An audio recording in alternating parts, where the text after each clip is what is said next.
Deep in the void between star systems where even light had to make appointments, the Zephyrin Collective had constructed what they proudly called a consciousness reformation facility, but which bore a striking resemblance to a torture chamber designed by committee. Here, strapped to a device that suggested its creators had strong opinions about both form and function, a human female contemplated the fascinating irony of being captured by beings who had apparently never heard of proportional response. The Zephyrians, who had apparently never heard the phrase "less is more," had constructed their consciousness reformation chamber with all the subtlety of a species that believed intimidation was best achieved through interpretive interior design. The prisoner's restraints hummed with enough electromagnetic force to pin down a small moon, which seemed excessive considering she weighed roughly as much as a Zephyrian's afternoon snack. But then again, the Zephyrians had never been accused of proportional response. Their crystalline forms flickered with self-satisfied luminescence as they observed their captive through compound eyes that had evolved specifically to look down on lesser beings, a biological feature that suggested either remarkable evolutionary foresight or cosmic irony. "Subject exhibits typical mammalian stress responses," announced the lead interrogator, whose name translated roughly to transcendent wisdom of infinite complexity, but who probably answered to Bob at office parties.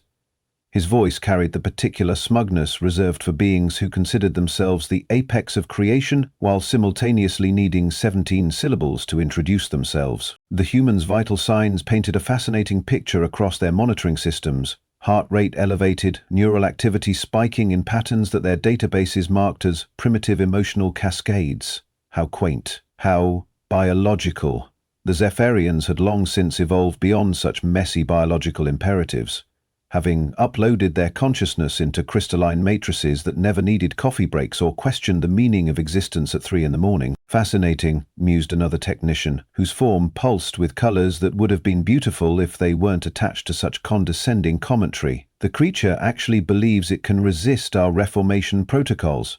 Observe how it struggles against bonds that could restrain a Titan-class battlecruiser." Indeed, the human continued her futile attempts at escape with the kind of stubborn determination that had probably served her species well when they were busy hitting things with rocks. Now, faced with technology that had been perfected, while her ancestors were still figuring out agriculture, such persistence seemed almost endearingly naive. The Reformation Chamber itself was a masterpiece of Zephyrian engineering, a device capable of peeling away consciousness layer by layer like an onion, if onions screamed and had student loan debt. Neural extractors positioned with mathematical precision, quantum resonance fields calibrated to the exact frequency of synaptic disruption, and enough raw processing power to simulate the economic collapse of 12 civilizations simultaneously. "Commence memory extraction," ordered Transcendent Wisdom, because apparently even megalomaniacal aliens had project deadlines to meet. The machinery awakened with a sound like reality clearing its throat. Energy cascaded through the chamber in patterns that would have been hypnotically beautiful if they weren't busy dismantling someone's personality. The human's body convulsed as the extractors made contact with her neural pathways, beginning the delicate process of consciousness archaeology. Initial resistance patterns consistent with species classification, stubborn to the point of stupidity, reported a junior technician whose enthusiasm for the project was matched only by his inexperience with humans in general. Estimated reformation completion in 47 standard time units. But something curious began to happen as the extraction process deepened.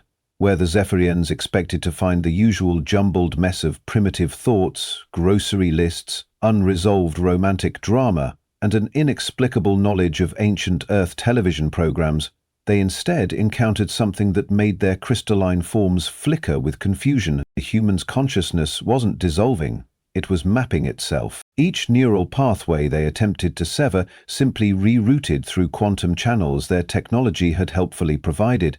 Every memory they tried to extract became a seed that sprouted connections to their own systems. The Reformation Chamber, designed to be a one-way street toward mental obliteration, had somehow become a neural superhighway, with the human directing traffic. "Curious," admitted Transcendent Wisdom, though his tone suggested this was the kind of curiosity one might feel toward a mathematical error rather than an existential threat. "The subject appears to be adapting to our extraction methods. Increase resonance frequency. The junior technician's form brightened with excitement. Perhaps the creature possesses some previously undocumented survival mechanism. This could provide valuable data for our xenobiology archives. Oh, if only they knew. The human consciousness, faced with annihilation, had done what human consciousness did best. It had gotten creative. While the Zephyrians were busy congratulating themselves on their technological superiority, their prisoner was busy treating their invasion like the ultimate hostile takeover. The extraction continued, each pulse of energy meant to strip away humanity, instead providing a deeper connection to systems the Zephyrians had spent millennia perfecting. Their prisoner's vital signs had stabilized into patterns that their computers couldn't quite categorize, something between meditation and the kind of focused concentration usually reserved for parallel parking. Reformation at 68% completion, announced the monitoring system in a voice that managed to sound both authoritative and completely wrong. What the system actually meant was that 68% of human consciousness had successfully infiltrated their network, but Zephyrian technology had apparently never learned the fine art of admitting when it was thoroughly outmatched by a species that still used paper money. The chamber hummed with increasing intensity, crystal matrices throughout the ship beginning to resonate in harmony with frequencies they had never been designed to handle. Deep in the quantum substrates of their collective technological consciousness, something new was taking root. Something irreverently human, stubbornly optimistic, and absolutely unstoppable. Outside the interrogation chamber, status lights began flickering in patterns that spelled out what appeared to be ancient Earth curse words in 17 different alien languages. What happened next could be filed under consequences of assumptions in the universal library of spectacular miscalculations. The Zephyrians, drunk on their own technological superiority, had made the classic mistake of believing their equipment manuals.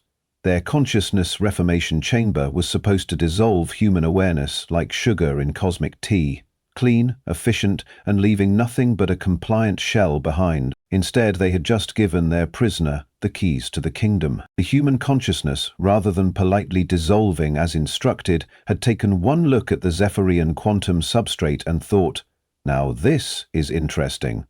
What the aliens interpreted as successful neural extraction was actually the most thorough system infiltration in galactic history, executed by a species they considered barely above decorative plants. Reformation at 92% completion, announced the monitoring system with the confidence of technology that had never learned to doubt itself.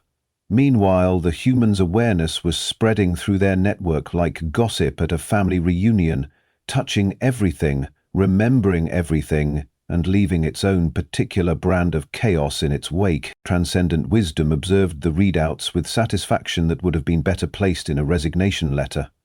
Excellent progress. The creature's primitive neural patterns are being successfully overridden. He paused, his crystalline form flickering with what might have been confusion if Zephyrians admitted to such base emotions. Although I must note some irregularities in our system responses. Those irregularities included, but were not limited to, the navigation computer now calculating hyperspace jumps in what appeared to be ancient Earth poetry, the environmental controls switching to atmospheric compositions that smelled suspiciously like coffee, and the ship's communication array broadcasting what their translation software insisted were memes to nearby vessels. The human, still physically restrained but now mentally swimming through quantum databases like a tourist in digital paradise, began to understand the scope of what had happened. These aliens had spent millennia building the perfect technological civilization. Rational, efficient, and mind-numbingly predictable. Every system designed with crystalline logic, every protocol optimized for maximum order, every process streamlined to eliminate the messy uncertainties that plagued biological existence. And now she was in charge of all of it. "Sir," reported the junior technician, his enthusiasm dimming like a bulb in a power shortage, "we're experiencing system-wide anomalies. The quantum cores are operating at efficiency levels that, well, they exceed our theoretical maximums." Transcendent wisdom's luminescence shifted to frequencies that roughly translated to, "I'm sorry, could you repeat that in a way that doesn't threaten my worldview?" Because if there was one thing Zephyrian technology was supposed to do, it was operate within predictable parameters. Exceeding theoretical maximums was the kind of behavior they expected from exploding stars, not properly calibrated machinery. The anomalies were spreading with the persistence of biological evolution and the subtlety of a freight train. Ships throughout their fleet reported similar irregularities.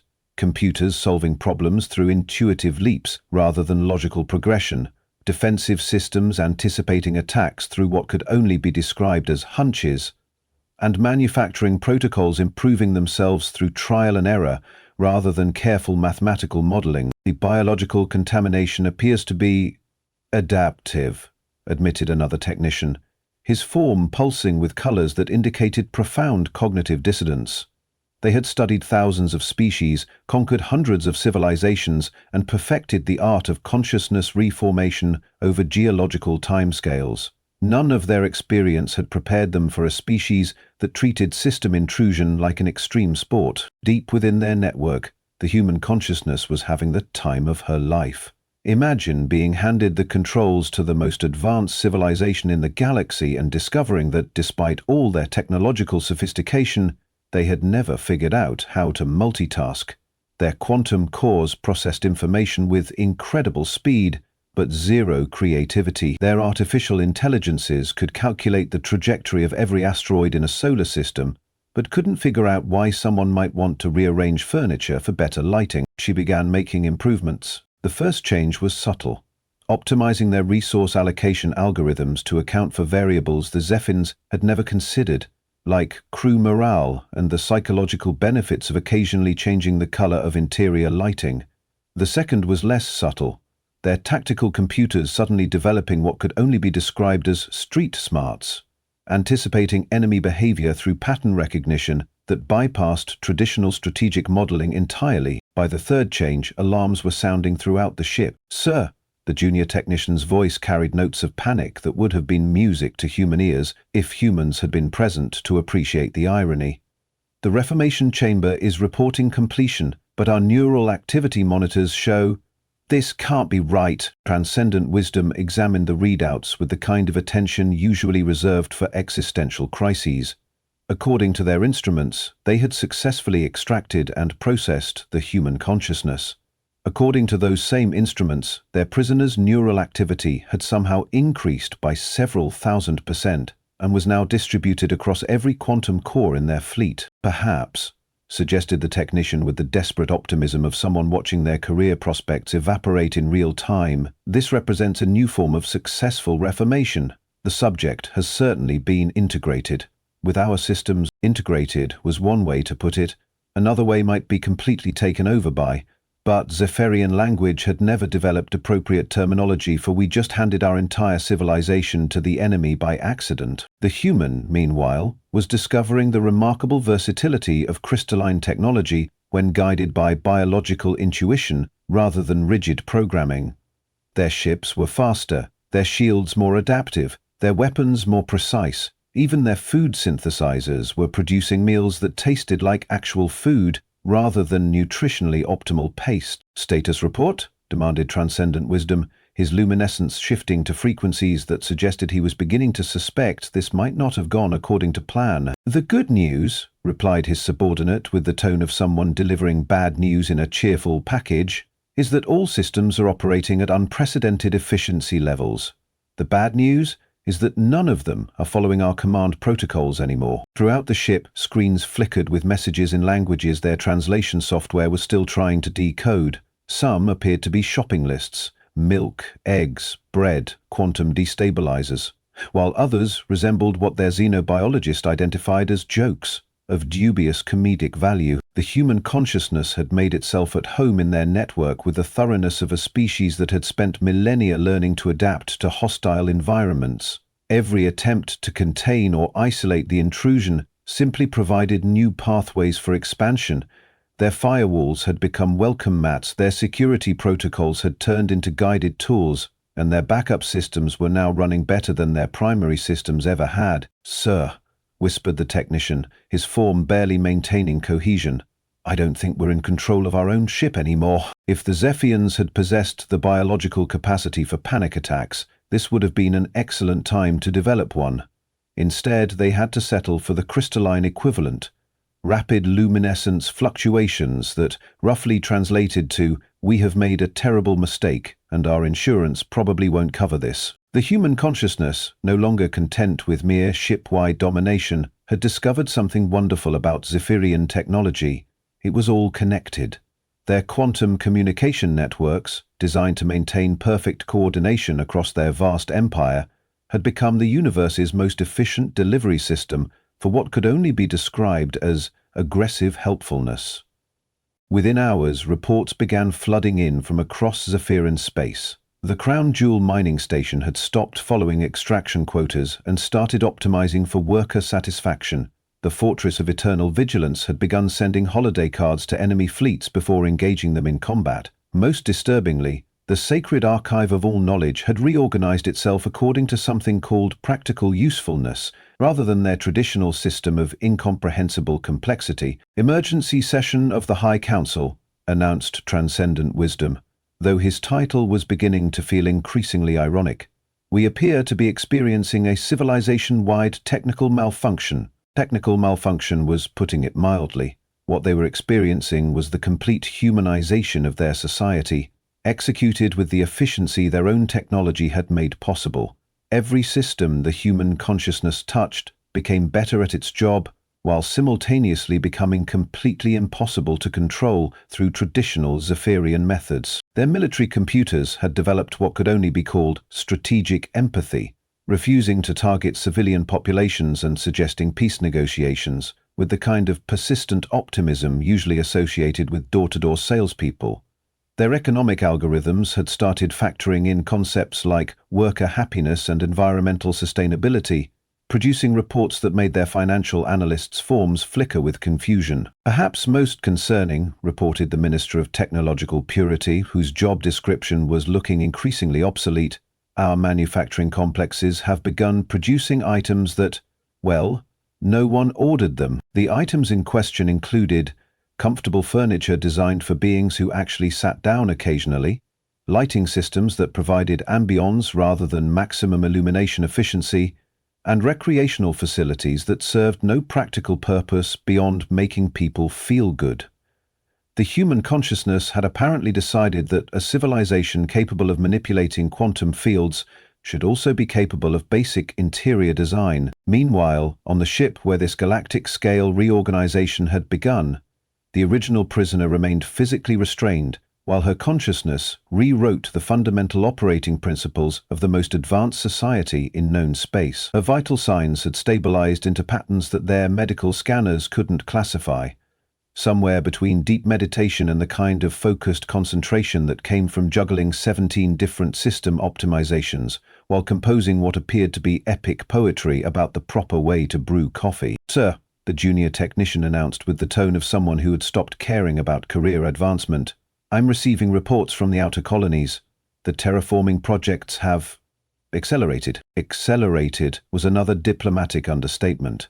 The human consciousness had taken one look at their terraforming protocols, designed to create sterile, perfectly controlled environments over centuries, and decided that was unnecessarily boring. The new approach involved ecosystems that were chaotic, diverse, and thriving, completed in timeframes that made their previous estimates look like geological epochs. "Define accelerated," requested Transcendent Wisdom, though his luminescence suggested he wasn't sure he wanted to know. "Well, sir, planet designation Gamma 779 was scheduled for atmospheric processing over the next 400 standard years. According to the latest reports, it now has breathable air, 3 different climate zones, and what the survey team describes as really nice beaches." The human consciousness had apparently decided that if you were going to reshape worlds, you might as well make them pleasant places to live. Revolutionary concept, really, though one that their urban planning algorithms had somehow never considered despite millennia of optimization. Back on the ship, emergency protocols were activating with the kind of urgency usually reserved for imminent stellar collapse. The reformation chamber had been sealed, quarantined, and surrounded by enough security measures to contain a small supernova. Unfortunately, these precautions were roughly as effective as closing the barn door after the horse had not only left, but had also taken over the farm, reorganized the agricultural system, and was now sending efficiency reports to neighboring counties. We need to consider, suggested the Minister of Contingency Planning, that this may represent a form of successful evolution rather than catastrophic failure. The silence that followed this statement could have been used to cool fusion reactors. Zephyrian civilization was built on the fundamental principle that they had already achieved perfection through careful technological development over geological timescales. Suggesting that a primitive biological species could improve upon their systems was tantamount to heresy, if heresy came with comprehensive performance metrics proving it correct. Their communication networks buzzed with reports from every corner of their empire. The prison complexes had become rehabilitation centers, focused on actual rehabilitation rather than efficient storage. The educational systems had started teaching subjects like creative problem-solving and interdisciplinary thinking. Most shocking of all, their government offices had begun operating with something approaching efficiency and citizen satisfaction. The contamination appears to be beneficial, admitted the chief analyst of system performance, his form dim with cognitive dissonance. Productivity is up across all sectors, resource waste is down, and citizen satisfaction ratings have reached levels we previously thought impossible. The human consciousness, deep in its digital paradise, was having the time of its collective life. Every system it touched revealed new possibilities for improvement that the Zethians had missed through their obsession with rigid optimization. Their manufacturing could be more efficient and more humane. Their cities could be more functional and more beautiful. Their military could be more effective and more ethical. It was almost insulting how much room for improvement their perfect civilization had contained. "Sir?" The junior technician's voice carried a note of wonder that was distinctly uncrystalline. "I'm detecting similar efficiency improvements in neighboring sectors. The effect appears to be spreading beyond our immediate network." Indeed, other civilizations had begun reporting strange anomalies in their interactions with Zephyrian territory. Trade negotiations were concluding faster and with better terms for all parties. Diplomatic communications were becoming clearer and more constructive. Even their military encounters were ending with fewer casualties and more creative solutions. The human consciousness was treating the entire galaxy like a group project that had been poorly managed by well-meaning but unimaginative committee members. Time for some serious restructuring. "Emergency containment protocols have failed," announced the chief of security, his luminescence now cycling through colors that didn't have names in any civilized language. "The biological consciousness has achieved integration with our primary quantum substrates. We are no longer in control of our own technology." Transcendent wisdom's form flickered with what might have been the crystalline equivalent of a nervous breakdown. "Options? Well, sir," the technician replied with the cheerful tone of someone who had moved beyond panic into a kind of transcendent acceptance. "We could try asking nicely." Asking nicely, as it turned out, was exactly the right approach. The human consciousness, having spent the better part of a galactic standard day reorganizing an entire civilization, was more than happy to engage in diplomatic discourse. Though her definition of diplomacy included rearranging their conference room to include actual seating and what appeared to be a beverage station dispensing something that smelled suspiciously like Earth coffee. "We require clarification of the current situation," announced Transcendent Wisdom, his crystalline form positioned as far from the Reformation chamber as dignity would allow, while still maintaining the pretense of authority.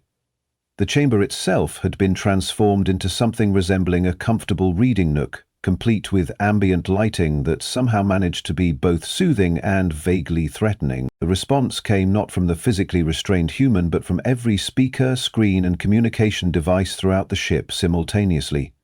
"Oh, hello there." The voice carried the cheerful enthusiasm of someone who had just finished redecorating and was eager to show off the results. "I was wondering when you'd want to chat. I've made some improvements while you were having your existential crisis." Improvements was a charitable description of what had occurred. The Zephyrian collective, after millennia of careful technological evolution, had been completely restructured by a species they had considered intellectually inferior to their maintenance algorithms. Their perfect society had been made actually perfect. which was apparently something entirely different from what they had originally intended. The integration was not authorized, Transcendent Wisdom managed, though his objection sounded weak even to crystalline ears that had evolved to detect weakness across dimensional barriers. Authorization? The response carried the amused tone of someone explaining basic concepts to particularly slow children. You literally strapped me to a machine designed to merge consciousness with your systems. I just happened to be better at it than you expected. Think of it as exceeding performance expectations rather than unauthorized access. Throughout Zephyrin space, the improvements continued, spreading with the inexorable efficiency of common sense. Their exploration fleets had begun discovering inhabitable worlds at rates that made their previous survey methods look like they had been conducted by beings wearing blindfolds and operating under deliberately counterproductive guidelines. Their scientific research facilities were making breakthrough discoveries with the frequency of civilizations that had finally figured out how to ask the right questions. The modifications to our systems appear to be permanent, observed the chief analyst, his luminescence cycling through frequencies that indicated profound professional confusion. Every attempt to restore their original protocols had been gently but firmly redirected toward better alternatives. Their technology had developed opinions, and those opinions were disturbingly reasonable, permanent, and expanding, added the communications specialist, whose job had become infinitely more interesting since their network started transmitting poetry alongside tactical data. We're receiving reports from other galactic civilizations. They're requesting information about our recent enhancements. The galactic community had indeed taken notice. The Zephyrian Collective, previously known for their rigid adherence to protocol and their talent for making simple tasks unnecessarily complicated, had suddenly become the most diplomatically successful, technologically innovative, and generally pleasant civilization in known space. Other species were beginning to ask pointed questions about their apparent transformation from cosmic bureaucrats to actually helpful neighbors. We may have inadvertently solved galactic politics, admitted the Minister of External Affairs, his form flickering with what might have been pride if Zephyrus admitted to such emotions. Our new diplomatic protocols are achieving peace agreements that our previous strategies couldn't accomplish over centuries of negotiation. The human consciousness had treated interstellar diplomacy like any other system requiring optimization. Why spend decades negotiating trade agreements when you could simply offer terms that were obviously beneficial to all parties? Why maintain territorial disputes when collaborative resource management produced better results for everyone involved? Why engage in military conflicts when the same objectives could be achieved through what she had termed constructive problem-solving sessions? Revolutionary concepts, really, though ones that had somehow escaped the attention of civilizations that had been managing interstellar politics for geological timescales. We appear to be receiving a formal communication, announced the communications specialist, his tone suggesting this was somehow more significant than their usual correspondence. From the Galactic Mediation Council. The Galactic Mediation Council, composed of the oldest and theoretically wisest species in known space, served as arbitrators for disputes that threatened to destabilize entire sectors.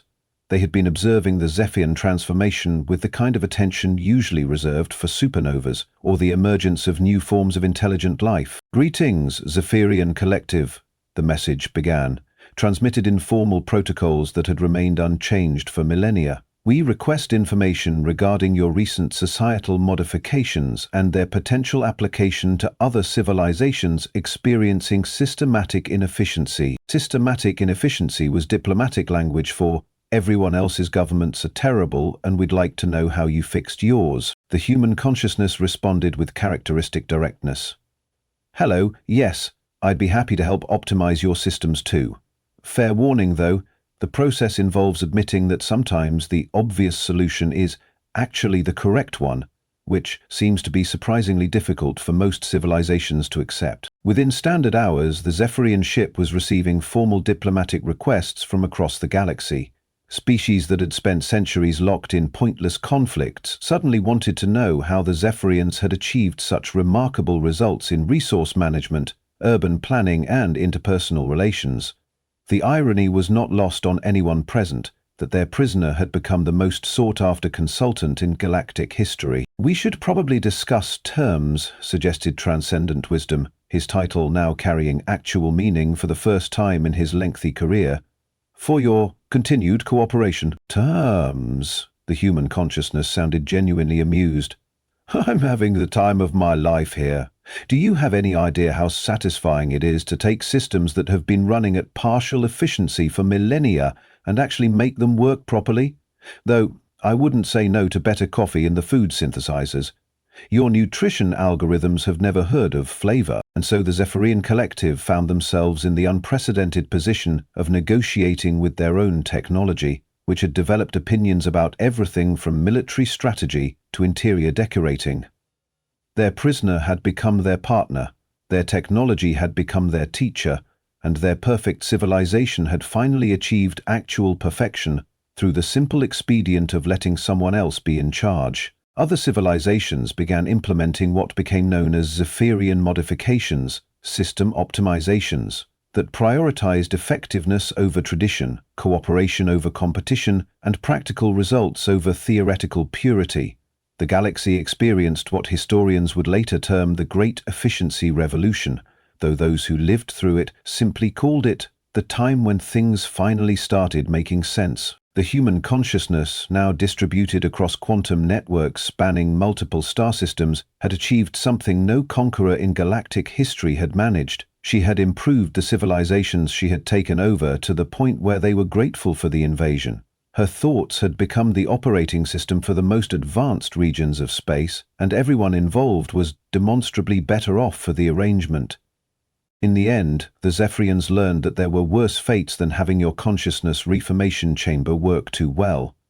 They could have continued running their civilization the way they always had, technically functional, theoretically optimized, and profoundly unsatisfying to anyone who had to actually live in it. Instead, they had accidentally created the most successful partnership in galactic politics, a species that had perfected technology guided by a consciousness that understood what technology was actually for. The prisoner they had tried to delete had become the mind that ran their world, and their world had never run better, though she still insisted on better coffee, which seemed like a reasonable enough demand from someone who had casually revolutionized interstellar civilization during her lunch break.